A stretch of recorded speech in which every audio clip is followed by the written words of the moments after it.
SSC GD প্রার্থীদের জন্য আজকের ভিডিওটা আর্টিকেলটা খুব ভালো একটা গ্রুপে দেখলাম আমি, তাই তোমাদের সাথে শেয়ার করছি।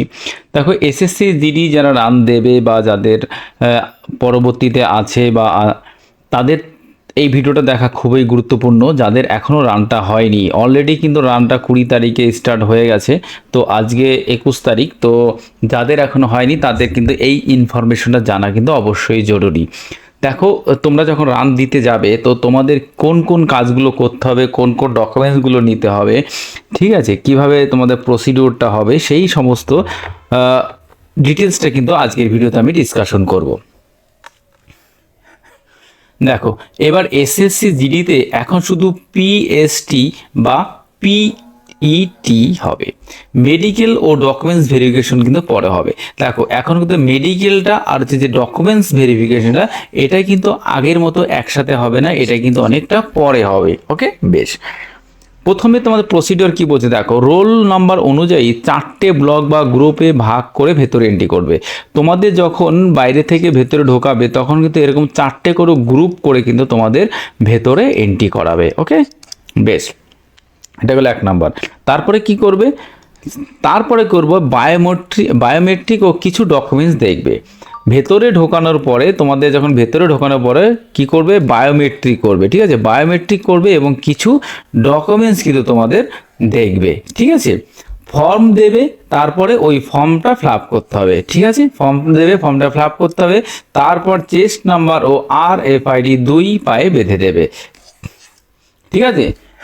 তা সবার প্রথম হবে ভেতরে ঢুকিয়ে বায়োমেট্রিক করবে, বায়োমেট্রিক করার পরে কিছু ডকুমেন্টস দেখবে তোমাদের কাছ থেকে। তারপর হচ্ছে একটা ফর্ম দেবে, সেই ফর্মটা ফিল আপ করতে হবে। তারপর হচ্ছে চেস্ট নাম্বার ও RFID 2 পায়ে বেঁধে দেবে। ওকে, বেশ। তারপরে কি বলছে, ডকুমেন্টসটা তোমার কি কি লাগবে, কি কি ডকুমেন্টস তোমরা নিয়ে যাবে। ফার্স্ট হচ্ছে অ্যাডমিট কার্ড নিয়ে যাবে। যে কোনো একটা ফটো আছে, যেমন আইডি কার্ড অরিজিনাল নিয়ে যেতে হবে, যেমন আধার কার্ড নিতে পারো, ভোটার কার্ড, প্যান কার্ড অথবা ড্রাইভিং লাইসেন্স। যে কোনো একটা ফটো আইডি কিন্তু তোমাদের নিয়ে যেতে হবে, আধার, ভোটার, প্যান অথবা ড্রাইভিং লাইসেন্স। বেশ। 3 নম্বর কি বলছে, 3 থেকে 4 কপি পাসপোর্ট সাইজ ছবি নিতে হবে। 3 থেকে 4 কপি কিন্তু পাসপোর্ট সাইজের ছবি তোমায় নিয়ে যেতে হবে। যারা এসটি আছো তাদের এসটি কার্ড ও সেন্ট্রাল ফরম্যাট নিয়ে যাবে। মানে তোমাদের স্টেট থেকে যে এসটি কার্ডটা দেয় সেটা নিলে কিন্তু হবে না, এটা কিন্তু সেন্ট্রালাইজড করে নিতে হবে, ঠিক আছে। এটা কিন্তু দেখবে সেন্ট্রালাইজড করে নিতে হবে। এটা হচ্ছে তোমার এইচডি অফিসে কিন্তু এটা সেন্ট্রালাইজডটা করে দেয়, একটা ফর্ম ফিল আপ করে দিয়ে আসলে কিন্তু ওটা সেন্ট্রালাইজডটা করে দেয়। আর সবাই কিন্তু অবশ্যই পেন কিন্তু সাথে রাখবে, ঠিক আছে। এই সমস্ত ডকুমেন্টসগুলো কিন্তু তোমরা অবশ্যই নিয়ে যাবে। আবার বলে দিই, অ্যাডমিট কার্ড নেবে, একটা ফটো আছে এমন একটা আইডি প্রুফ নিয়ে যেতে হবে, আধার হোক, ভোটার হোক, প্যান হোক অথবা ড্রাইভিং লাইসেন্স। তারপরে কি 3 থেকে 4 কপি পাসপোর্ট সাইজের ছবি নিয়ে যেতে হবে। এবং যারা এসটি তাদের এসটি কার্ড ও সেন্ট্রাল ফরম্যাট নিয়ে যেতে হবে, দুটোই নিয়ে যাবে, ঠিক আছে। এসটি কার্ড এবং সেন্ট্রাল ফরম্যাট দুটোই নিয়ে যাবে। অবশ্যই কিন্তু পেনটা সাথে রাখবে। এরপর হচ্ছে তোমাকে রান হবে, এই যে ডকুমেন্টস, এই সব কিছু ডকুমেন্টস দেখার পরে তারপরে কিন্তু তোমার রানটা স্টার্ট হবে, ঠিক আছে। নিজের পাক নিজেই গুনতে হবে, তোমাদের কিন্তু কোনো ঘড়ি কিন্তু অ্যালাউ করবে না, ঠিক আছে। তোমরা যে পাকটা দেবে সেই পাকটা তোমাদের নিজেকেই গুনতে হবে। ওকে, বেশ। এরপরে কি করবে, যারা রানে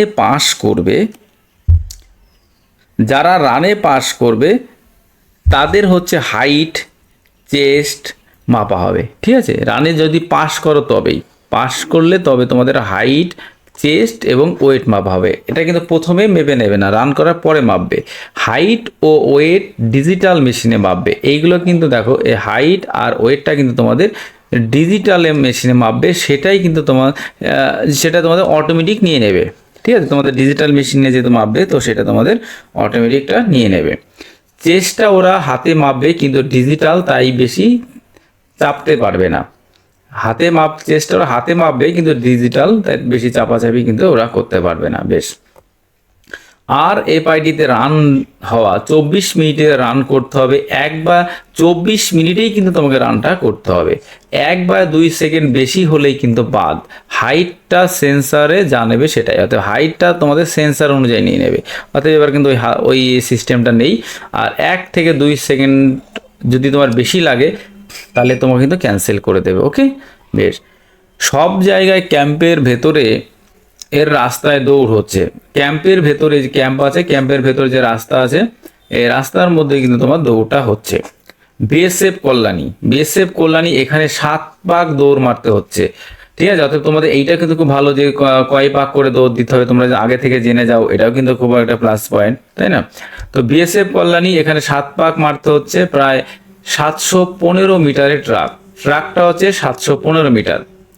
সিআরপিএফ দুর্গাপুর এখানে হচ্ছে 3 পাক দৌড় মারতে হচ্ছে, এখানে কিন্তু 1667 মিটারের ট্রাক। এসএসবি রানীডাঙ্গা এখানে 9 পাক মারতে হচ্ছে, প্রায় 550 মিটারের ট্রাক। কল্যাণীতে হচ্ছে 7 পাক মারবে, দুর্গাপুরে হচ্ছে 3 পাক মারতে হবে, আর রানীডাঙ্গাতে হচ্ছে 9 পাক মারতে হবে, ঠিক আছে। সব ট্রাকগুলো এখানে দেওয়া আছে, বেশ। রোল নাম্বার অনুযায়ী গ্রুপ করে দৌড় হচ্ছে, একসাথে কিন্তু তোমার গ্রুপ করে দৌড়টা হচ্ছে। দৌড় দেরিতে শুরু হচ্ছে, স্বাভাবিক দৌড়টা দেরিতে শুরু হচ্ছে। প্রথমে 50 থেকে 100 জন করে ছাড়, মানে একদিন যেহেতু হয়েছে সেই পরিপ্রেক্ষিতে অ্যানালাইসিসটা করেছে আর কি। প্রথমে 50 থেকে 100 জন করে ছাড়লেও দৌড় শেষ করতে করতে বিকেল করে ফেলছে, যেহেতু কম করে ছাড়ছে তার জন্য বিকেল করে ফেলেছে। তাই শেষে কি করেছে ওরা 150 থেকে 200 জন করে ছাড়ছে আর কি। এত একসাথে যদি দেখো 150 থেকে যদি 200 জন একসাথে দৌড়ায় তাহলে সেই দৌড়টা কেমন হবে তোমরা বুঝতেই পারছো। এর পরের দিনগুলো তো আশা করি যে আরও আগে আগে দৌড়টা শুরু করবে। প্রথম দিন এই জন্য হয়তো দেরি করে শুরু করেছে, তো পরবর্তী দিনগুলোতে কিন্তু আশা করি আগে গিয়ে শুরু করবে। বেশি করে খাবার কিন্তু তোমরা সাথে রাখবে, টাকা নিয়ে গেলে ওখানে কিছু কিনেও খেতে পারবে। সব শেষ করে কখন বেরোবে কারো কিন্তু ঠিক নেই। দেখো পুরো একদম A to Z কিন্তু লেখা আছে, ঠিক আছে। A to Z কিন্তু এখানে লেখা আছে, তো তোমরা